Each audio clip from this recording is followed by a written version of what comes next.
What's happening? Welcome to the Show. We are live in Moses Lake, Washington. That we are. A little feedback in the ears. All right. We got the scissor lift working, and we're able to go up and down and move all around. So I'm pretty stoked about that. That slowed us down the past week trying to get the scissor lift fixed, but it was a little solenoid. And you got like all these electronic parts, and like sometimes you go to fix something and you're just not sure if a little simple thing is going to fix it. But right. It worked. And scissor lifts, man, you depend on them when you're on those type of jobs. They go down, they can mess up the entire job. Yeah, we're using it to lift up these logs up. We're almost done. They're probably about done right now, but you got to take these logs up 16 feet and then set them on the wall. Screw, glue. Typical, man. Yeah. I've been wanting to take like some video or picture of the chainsaw. Go finally some real men in Moses Lake. Using real tools, but it's all. They have like a sawhorse that like holds the log, and then you got a chainsaw that can cut it. You kind of got to push and pull to get it, to cut square or this close. But for anyone listening, I got a little sticks you can use with that. A little so they're up on a rope, like a chainsaw chop saw. Yeah. Set up for some cuts, and then some we have to freehand, and some we're doing different things with. But that's kind of cool experience. Tell me what you think of this, Rick. A kind of skid idea to go with that nowadays, and real tools kind of off that same concept. You give a guy this tool to do this, right? And you come back half an hour later, like, dude, what are you doing? Like, you should be done. Like, give you that a half hour. Goes, yeah, but I can't find the app. For the tools? Yeah. Find the app, operate the tools. I don't know. No. He says no. I say no. It's not cool enough. Wow. Yeah, tough crowd. Doesn't meet the standards. No. But I looked at my driver's license to see if I was an organ donor, and I was like, they need to put tool donor down. I bet that would be nice. Get the car accident. Oh, he didn't make it, but it was a fender bender. Yeah. Nope, he's a tool donor. Be way more popular, I think, than the organ donor. Like all these tools, I could help so many lives. Crazy stuff. So let's jump into tariffs. I saw two quick little articles about society is stressed over grocery prices and all this stuff. Anyway, I learned a little something about tariffs and food imports. My understanding is they're not tariffed. So food prices go up. There's other reasons. Yeah. Corporate greed, maybe having trouble finding workers on some of the agricultural sites. I don't know. But it wasn't the tariffs that there might be some indirect stuff. I don't know all the bits and pieces to that. But something to do a little research on. Tariffs and food. Tariffs and food. My understanding is food is not tariffed. So it's really weird that we,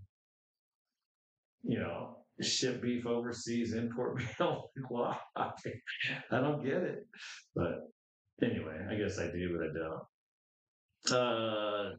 Some of you already know this. A few days ago, you had that big earthquake and that tsunami. Yep. And it had some scare closer to where the earthquake was, but the further it got, it seemed like it was kind of a dud. But people, I guess, were as prepared as they could be and responded appropriately. So I think there's limited damage on that. But anyway, was another earthquake there for like 7.0, and a volcano erupted that had been dormant for 600 years. And so there's a lot of like rumblings and aftershocks going on. So, right, the Ring of Fire. Wait, he died. Yeah, the Ring of Fire. is getting pretty exciting. So, yeah, be flexible, keep your eyes open, folks. There's some stuff going on that has me wondering. I feel like something's coming. Like my soul is like heavy. Like we've had a lot of close calls or duds, but I'm like something's going to happen, and it's going to be like whoa. I mean, last year we had the hurricanes and floodings and fires and things going on. I'm like this year's been relatively mild, if you will, and Not for me. because unless you're Donnie, then you're dying. But politically, some people might be like, it's been crazy. But for the most part, I haven't noticed very much of a price increase on most of the products that I buy. Now, I know there's a delay in things because you have warehouses and stores and, they got supplies, you got the new ones coming in and tariff on, tariff off, tariff on, wax on, wax off, wax on. And like nothing's really quite hit yet. So we don't know what things are going to look like, and are they going to ease in the price increases so they don't shock us too hard? I mean, I'm sure they have a lot of specialists that look at these things to figure that stuff out, but it's like all this shocking news, and then the result is never. I feel like it's never as dramatic as the original story. So and we deal with a lot of shock and awe. I mean, we're looking for that dopamine boost. I mean, you can spend time just swiping on your phone, looking for something interesting, something exciting to swipe, swipe, swipe, waiting for that shock and awe news. And we all have an opinion, and you're like, wait a couple days, and then the truth will, or more of the truth, or different points of view will settle things out. So be flexible. Another thing I bumped into a few times, even today, is there was a video of a bunch of women, and they were complaining about men being non-committal, dating for 2-3 months, and I keep coming back to this. They're a 3-month rule. Yep. 90 days, 3 months. From zero to 90 days, it can be plus or minus. Everybody's different.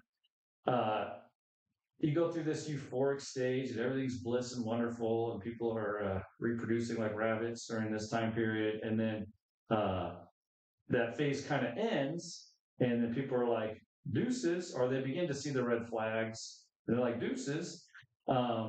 So I came up with just my own learning curve. I'm no genius. I'm sure somebody else has the same thing. I kind of came up with a system where when I started dating somebody after my divorce, I was like, hey, I have a 3-month rule. Do not fall in love. Let's go have fun and enjoy each other for what we are, what we're not. Let's go have fun. And after 3 months, if we keep seeing each other, then we can be more serious. But until then, relax. Just have fun and enjoy the process. And I've been with Carrie, over 3 years, so it works. 3-month rule. 3-month rule. So I professed my love to him on the second date.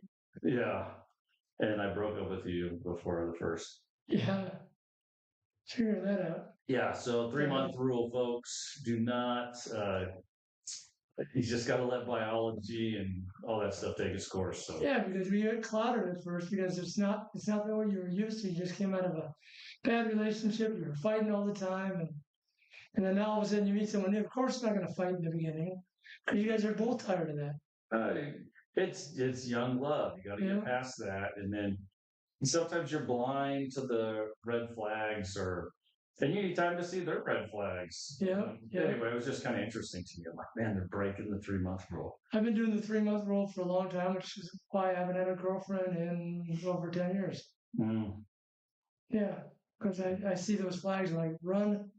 It is what it is. But 3-month rule, folks. And it's not like I'm some dating counselor. I'm not. You're not? Just- no, Oh, I am actually. no, I'm not. But if you need counseling, go to Rick. I'd like to see how that goes. Oh, jeez. I don't. Well, first try fish taco, Yeah, and then try the Baja Bowl, and then we'll talk. yeah. So tell me about your fish tacos. Wait, whoa, what? What? Like, I don't want to talk about it. Yeah. I took a personal development course, man, years ago. How old were you? I was older. It's anyway. Before or after ninjutsu? I don't know. Oh, Probably after, maybe. I don't okay. know. It was interesting because it was a group session. There's like 40, 50 of us in this thing, and my sister took it, my ex-wife took it, and they're like, Rick, you should take this. And I was like, okay. But I was like, but I don't got any problems. Why don't you go, personal development course? I go, it doesn't matter. Everyone will get something out of it. Yes. And so it was interesting to me because there were people that had been abused. There were people that, had, came out of the closet, had issues with their family during that process. There were people with So it wasn't just relationships, though. all sorts of stuff. There's people that were entrepreneurs who are like, I'm trying to get to my next level, I'm trying to level up, trying to make more money. So all these people were going for different reasons. Or you went with not knowing what, but you have to deal with the stuff in front of you. But anyway, they put you in this pressure cooker. It's this 3-day course. Anyway, there's this from Gonzaga. There was a counselor, and like 10 people in the class are like, how'd you get here? They're like, oh, my counselor at Gonzaga told me I need to take this course.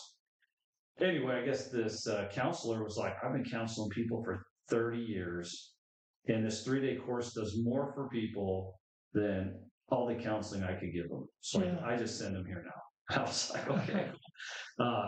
But anyway, it strips you down. It puts. I don't know how to explain it, but it strips you down and it blows your mind at the end, and it allows you to see the world differently, and it allows you to get through the BS. Most of the time, they have a thing they call a racket, and we all do it.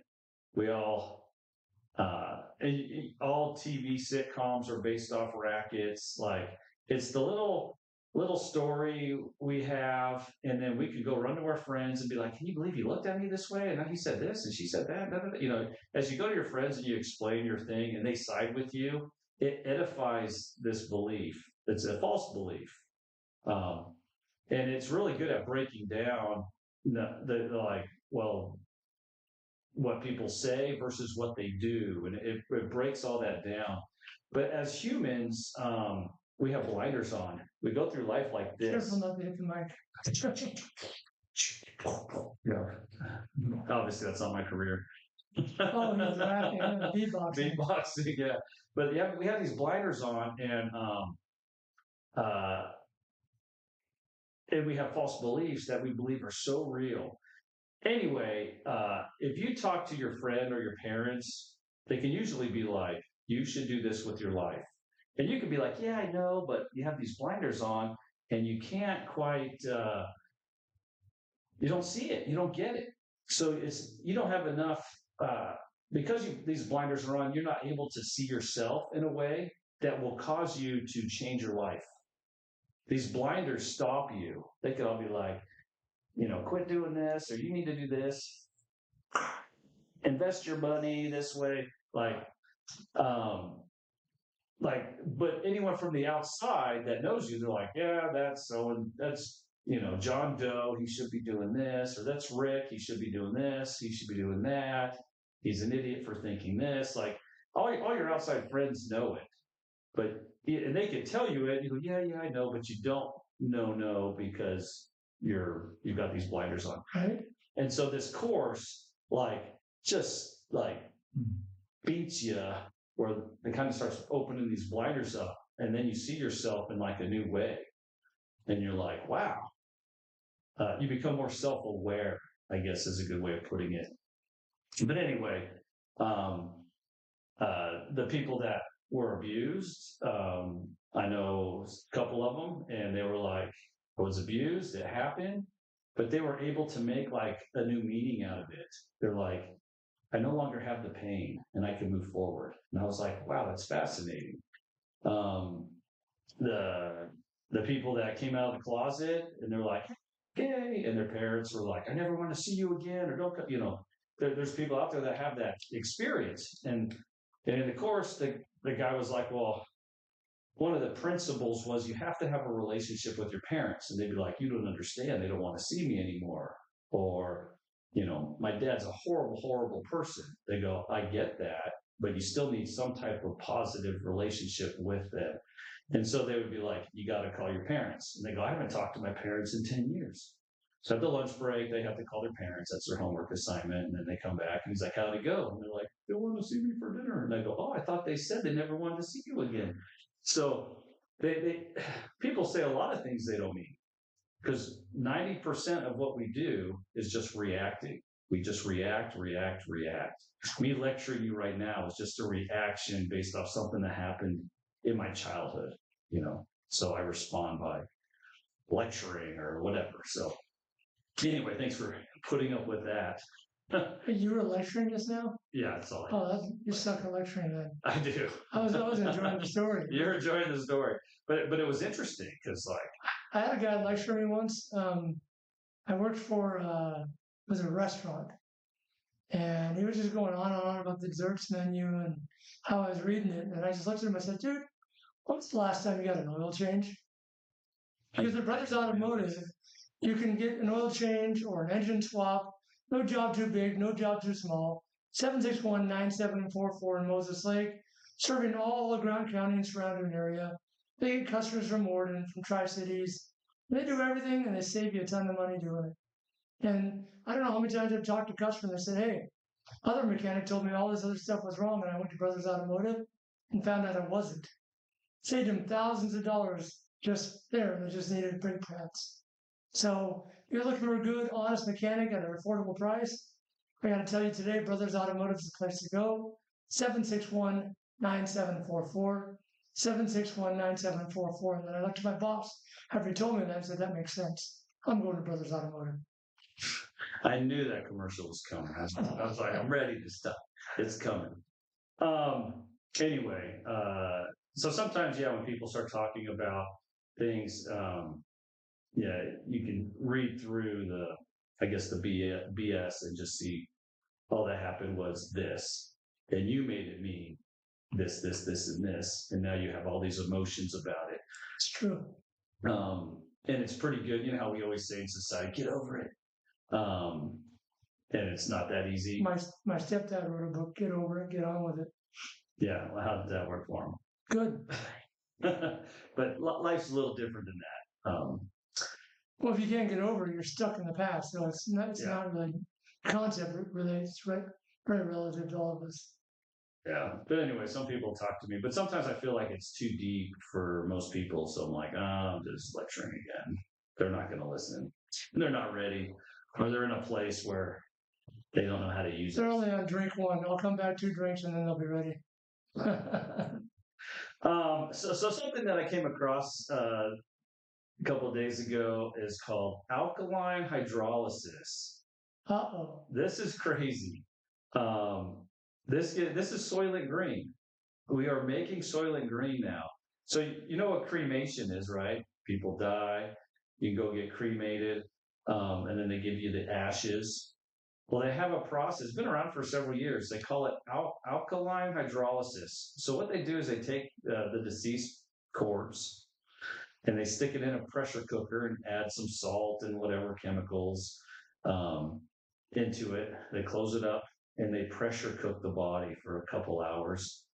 And then I don't know, I'm sure different places do different ways. Well, those guys sticks a straw in it and pumps out your essence, all the nutrients that are left. Basically, you make, anybody like pho? They make pho, right? Human broth stew. I'm gonna be sick. And then they pump it into these jugs, and then you have fertilizer. How do they call it? But I think they call it bioessence is the fertilizer, and it's just basically human soup.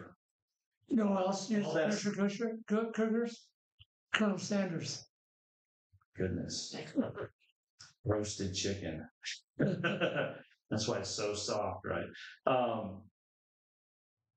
lost my train of thought. But anyway, so they pump your You juices said it was into called the name of what was it called? the bioessence. That's what you said last. Takes a couple hours, 2 to 4 hours to soup up a body, and then they pump out the juice into a thing, and then they spray it on trees and plants and sell it to farmers and stuff. And I was like, huh, interesting.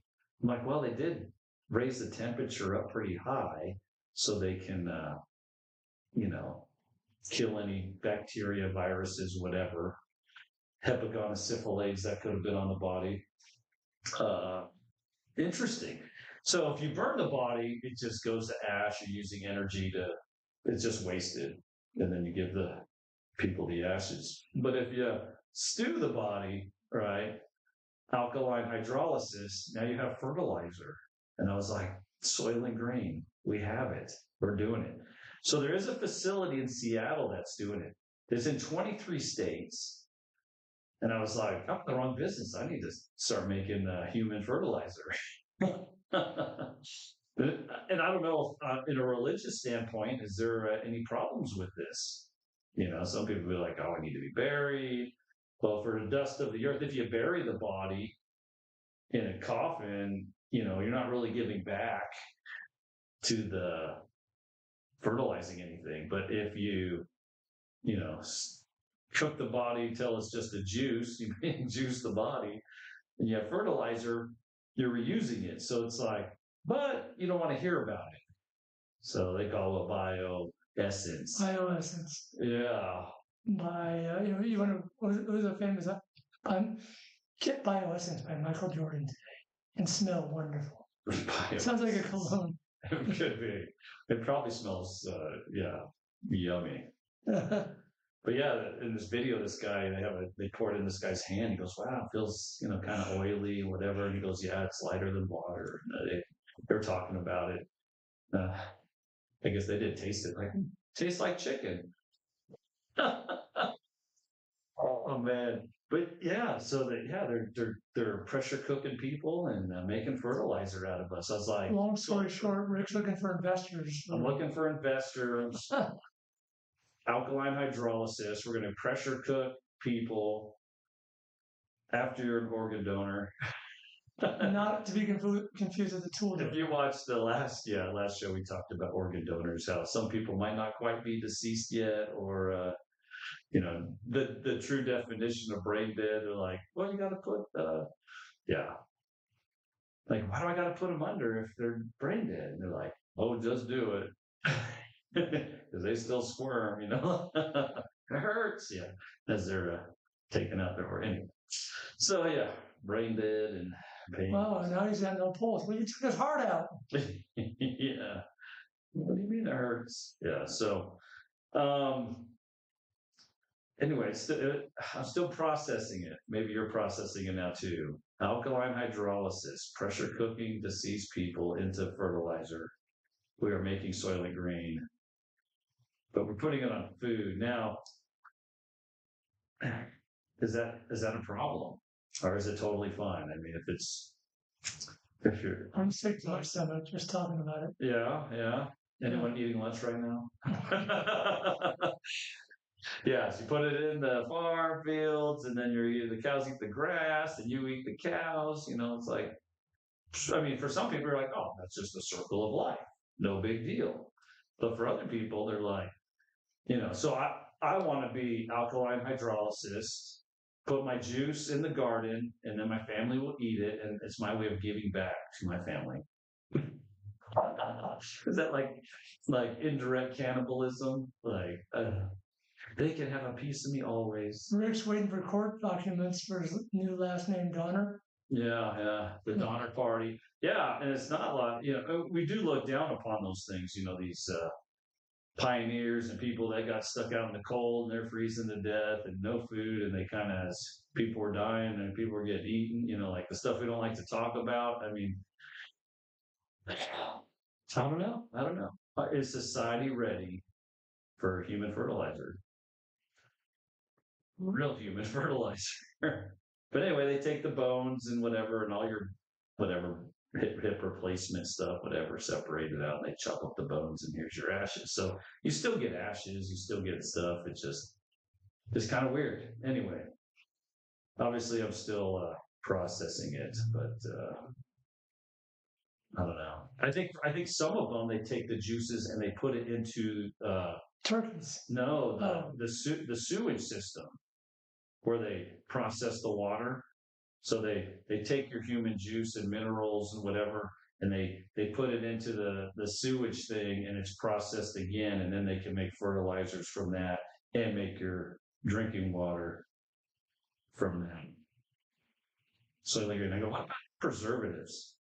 Are there preservatives left in this bioessence fertilizer? You're like, oh, Then they start rewarding people for microplastics. Are there microplastics? Then they start rewarding people for getting bigger because they can produce more fertilizer when they die.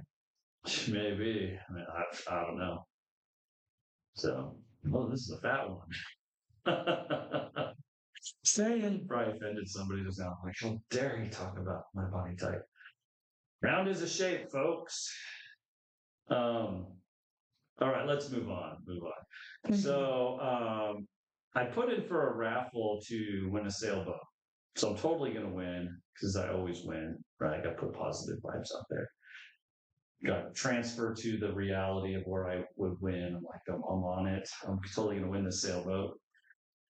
Some of you may have seen it. It's a 50-foot sailboat in Grenada right now, and these guys are upgrading to a catamaran, so they raffled off their sailboat. wow.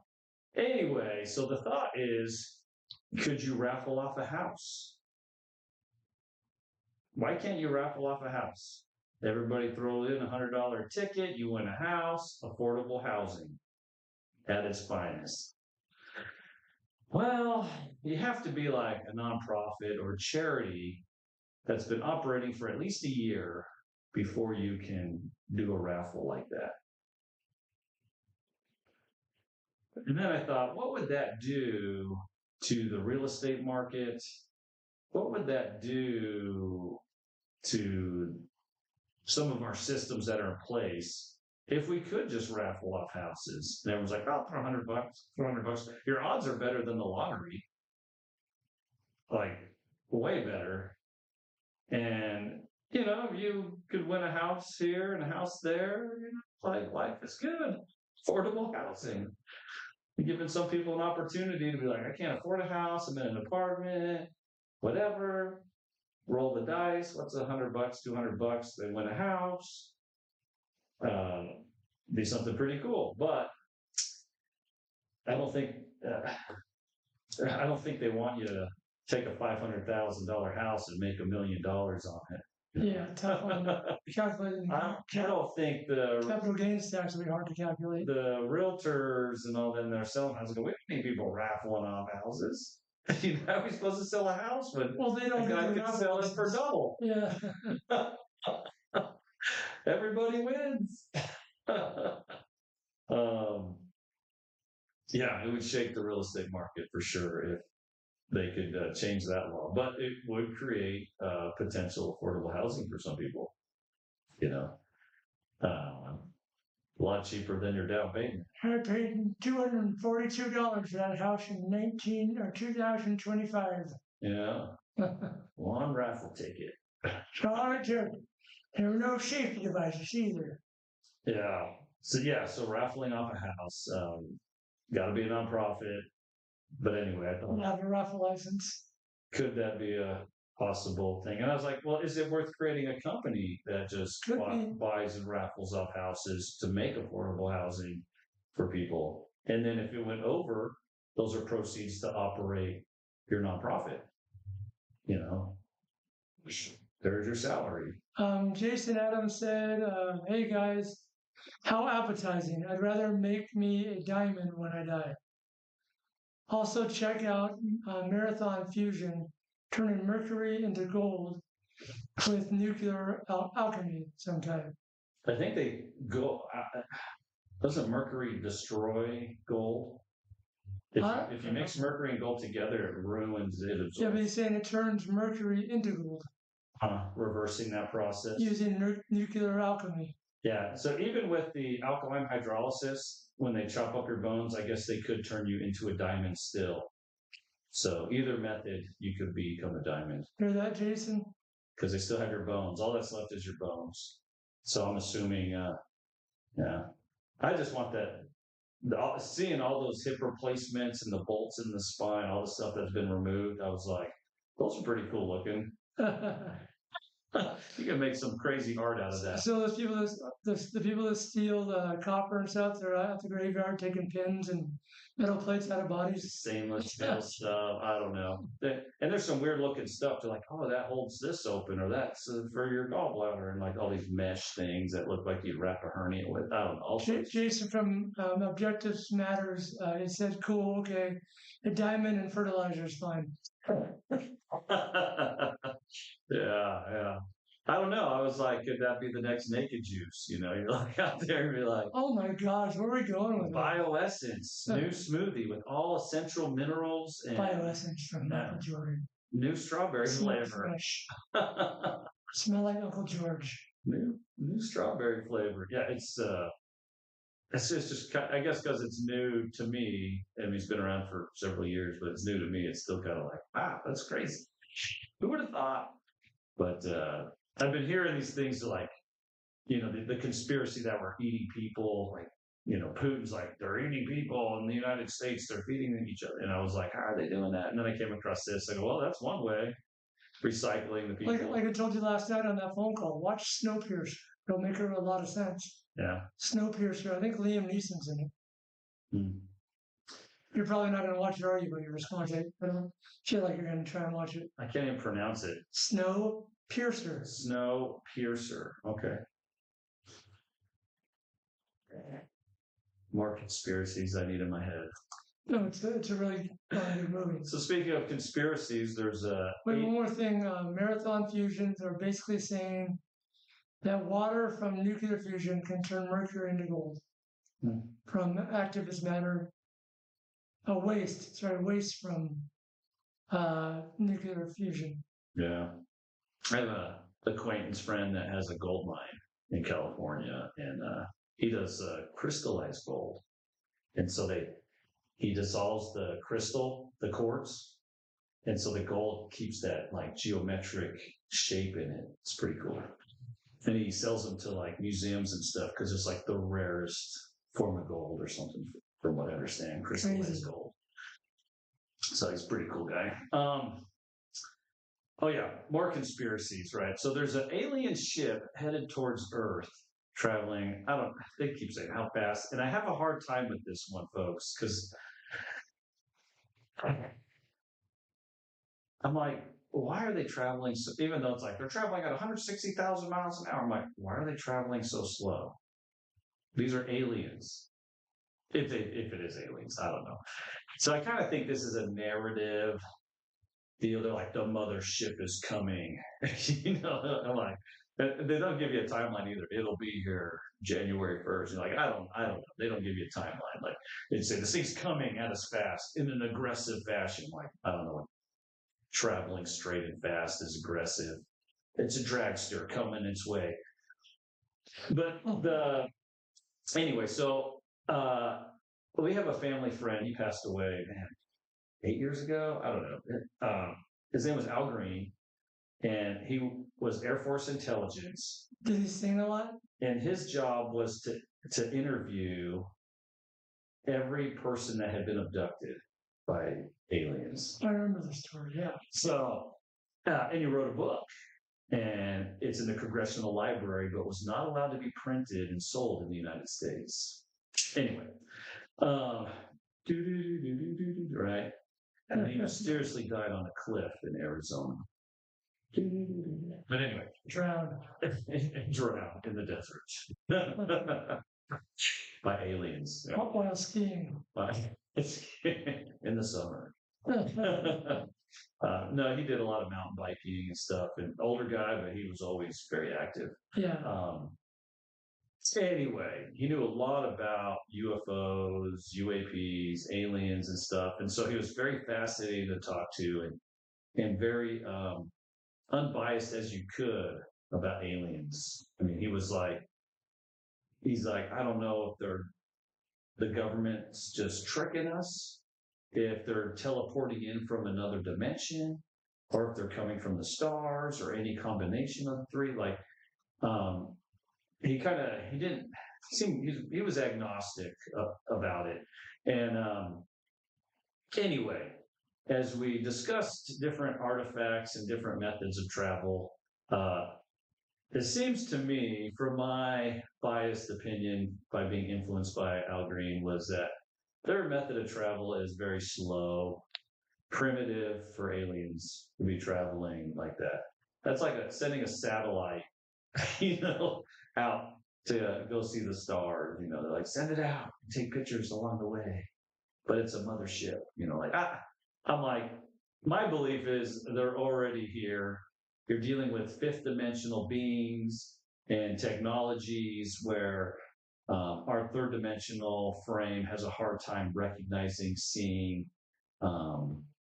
understanding fifth dimensional things. If you go that way. So for this thing, I mean, maybe it's an amazing third dimensional alien, but I'm just having a hard time with it because I'm like they're not teleporting, they're not jumping time and space and holding, like this is primitive stuff we're dealing with here. Do they even have tasers? Tractor beams.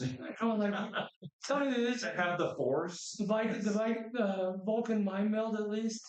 I have no idea. So I'm having a hard time with this conspiracy because of like it's traveling like us sending a satellite out. Maybe we're I don't know. I don't know. Anyway, I'm having a hard time with that one.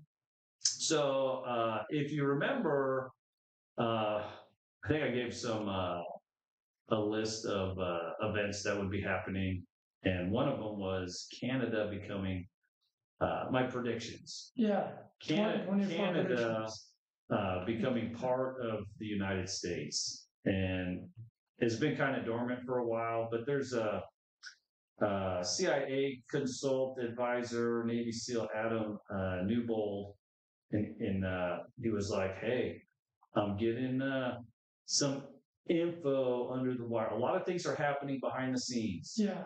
And he's like, "They're getting ready for pieces of Canada to be brought into the United States." Did you say that Alberta was settling their debt? Yeah. So I have a internet acquaintance, right? Secret society guy that was where I first heard about it. Yeah. And he said a couple weeks before Mark Carney was appointed prime minister, remember Trump was like, Justin Trudeau's going to step down. Governor. All this crazy stuff was going on. And then like 2-3 weeks before he stepped down, he was like, Mark Carney, by appointment of the crown, will be appointed prime minister of Canada. I remember that. And he's going to be able to do so because a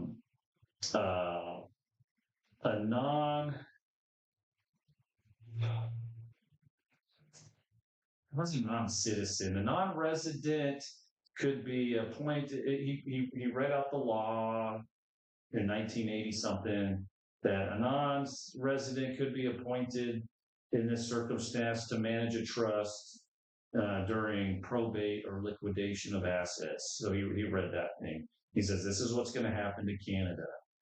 So we fast forward, 6-7 months, and then this guy was like,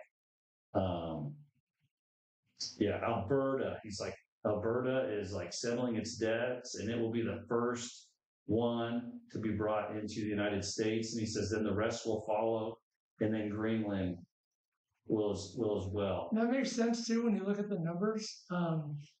Alberta, that province 661,848 square kilometers, 4,202,000 residents.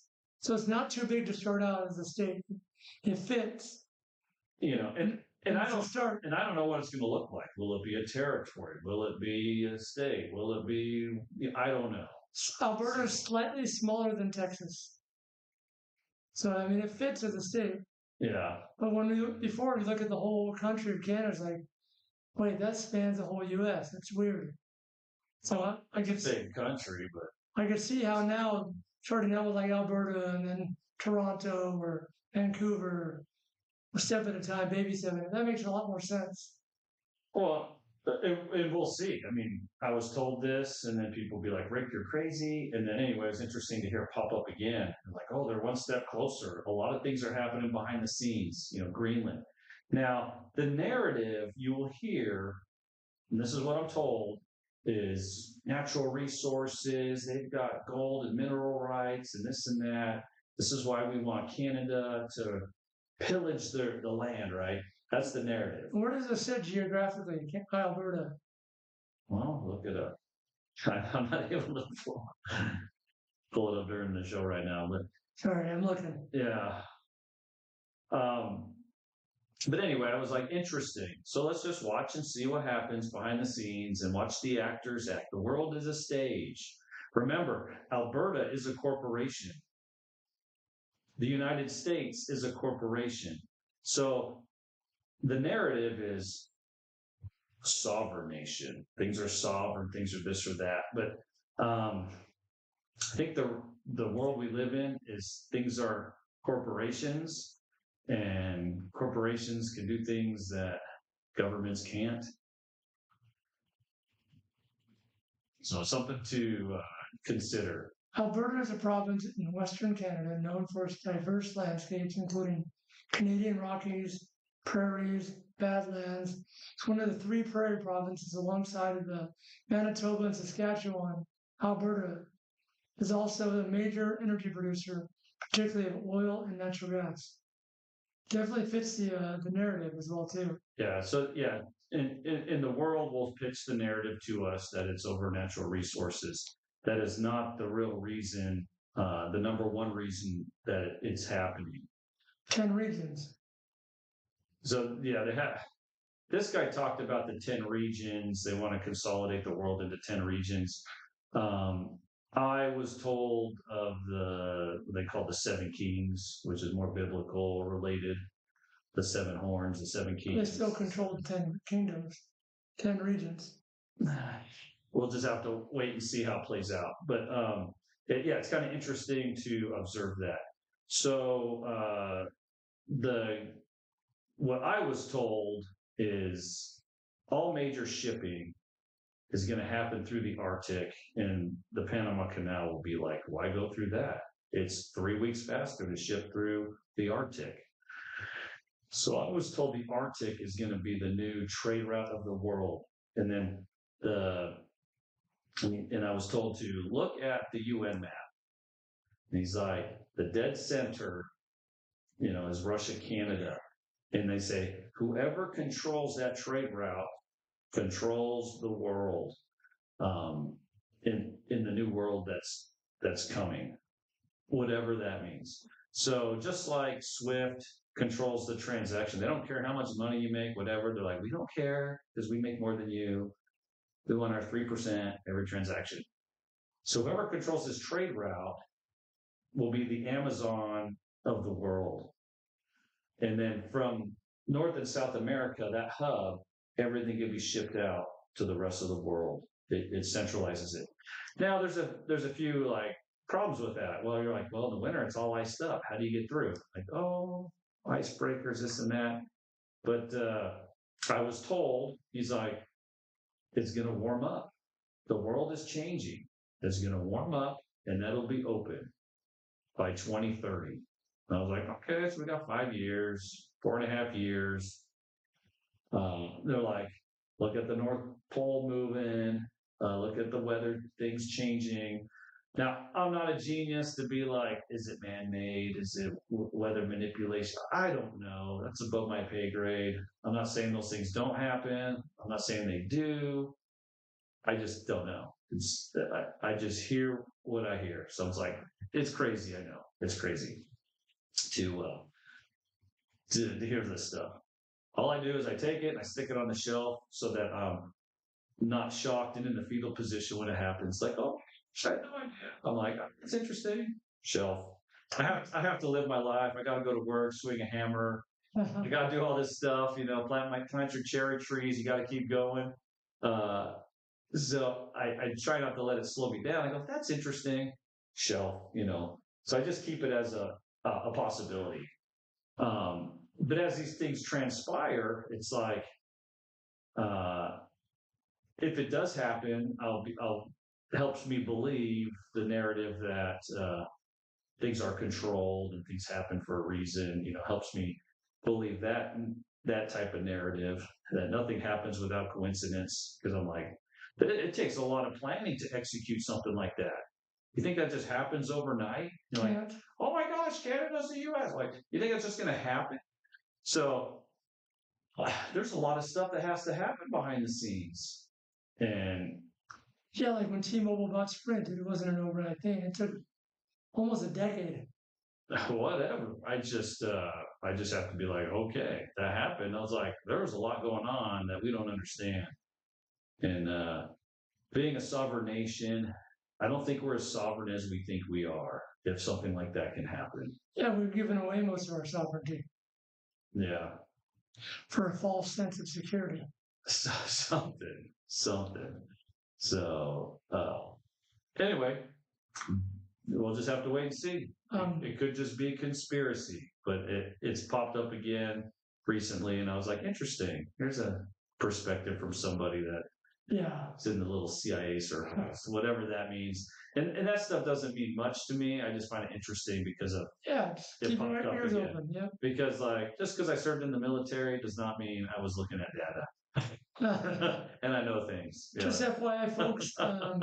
Just because I worked for Secure Flight and had dealt with the terror watch list does not mean I know much else than that. Yeah. Just an FYI, folks. We do stream on Rick's Facebook, also on the Rixican Show, on YouTube, our channel there, Facebook channel, many others. X is streaming. Rumble's our favorite. Get on there, like and follow us. Like, subscribe, and follow. And I think tomorrow we're taking the day off, but Wednesday, does that work for you, Rick? Sure. So we'll be back here again on Wednesday with some more stuff. So like I always say, if you have ideas and thoughts you want Rick to consider and talk about, or questions you'd like him to answer, shoot him over. The email address is ricksicanshow@gmail.com. So, Rick, any closing thoughts? No. Thanks for watching, guys. Bye. That's it. Later, guys. That's it. Later, guys.